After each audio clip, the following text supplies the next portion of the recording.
Hello bachcho, let's read the question. The question says, Statement 1. Aluminium forms AlF6 3 but boron does not form BF6 3. Statement 2. In carbon dioxide, the carbon is sp3 hybridized. Option A. Both statement 1 and statement 2 are correct. Option B. Both statement 1 and statement 2 are incorrect. Statement 1 is correct and statement 2 is incorrect. Option D. Statement 1 is incorrect and statement 2 is correct.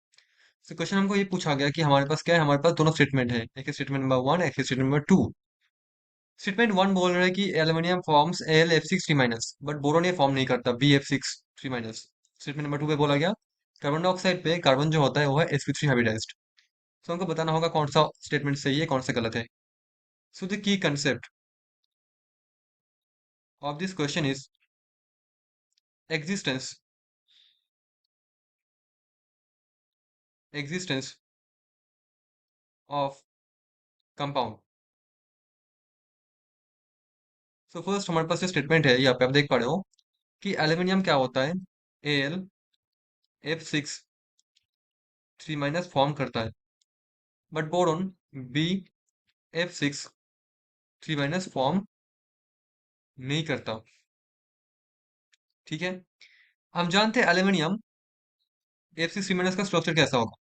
ये होगा aluminium fluorine fluorine fluorine fluorine fluorine fluorine.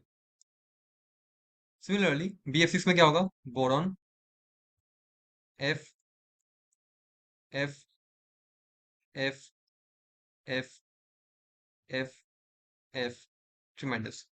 तो ये octahedral, that means sp3d2 hybridisations. In case of boron इसमें भी क्या है, octahedral sp3d2। ना हम जानते हैं एल्यूमिनियम पे केस में क्या है, 1s2 2s2 2p6 3s2 3p क्या होता है, 3p1, राइट। नाउ हम जानते हैं इसमें क्या होता है, एल्यूमिनियम पे वैकेंट 3d ऑर्बिटल होता है।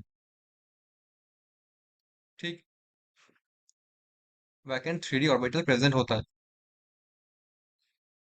सो ये एल्यूमिनियम क्या करेगा, अपना 3s2 और 3p1 इसको क्या करेगा, फर्स्ट ऑफ ऑल इसको एक्साइट करेगा और इसमें sp3d2 बनाएगा हाइब्रिडाइजेशन, sp3d2 बना पाएगा, excitation followed by hybridisation.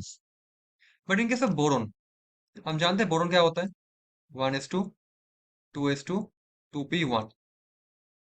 So 2s2 और ये 2p, ये है 2p। बोरोन पे कोई भी 2d ऑर्बिटल पॉसिबल है ही नहीं, क्योंकि हम जानते हैं n होता है principal quantum number, in this case it is nothing but the shell number 2। अब l को मतलब l अगर 2 होगा तभी क्या होगा, डी ऑर्बिटल होगा। हम जानते हैं l का फॉर्मूला होता है 0 से शुरू करके n-1 तक होता है। तो मैक्सिमम l क्या है, मैक्सिमम l मैक्स क्या होगा, इन दिस केस 1 होगा, जो कि p। d पॉसिबल है ही नहीं बोरोन के केस में, दैट इज वाई sp3d कभी पॉसिबल है ही नहीं। तो बोरोन कभी भी ऑक्टाहेड्रल स्ट्रक्चर फॉर्म नहीं कर सकता, that is why Bf6 3 possible नहीं है।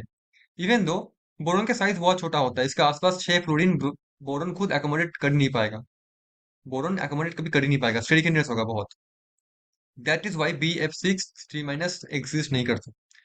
On the other hand Al(F6 3 - exist करता है। स्टेटमेंट नंबर 1 बिल्कुल सही है। तो बात करते हैं hybridisations of carbon in carbon dioxide. So ये होता है कुछ ऐसा, what is the formula of hybridisations, half of number of valence electron for carbon that is 4 minus sorry plus number of monovalent atom connected with the central atom that is 0, oxygen is divalent, minus cationic charge that is 0 कि molecule neutral है, plus anionic charge वो भी है 0।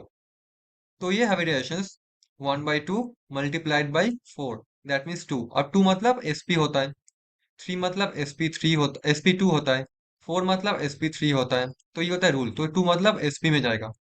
तो the hybridization of carbon is sp even though the angle is 180 degree, जो कि sp को ही डिनोट करता है। So the hybridization of carbon in carbon dioxide is sp, not sp2।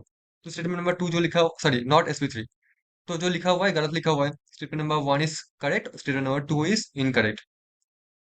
So option number C is going to be the answer of this question. Hope you understood it well. Thank you so much.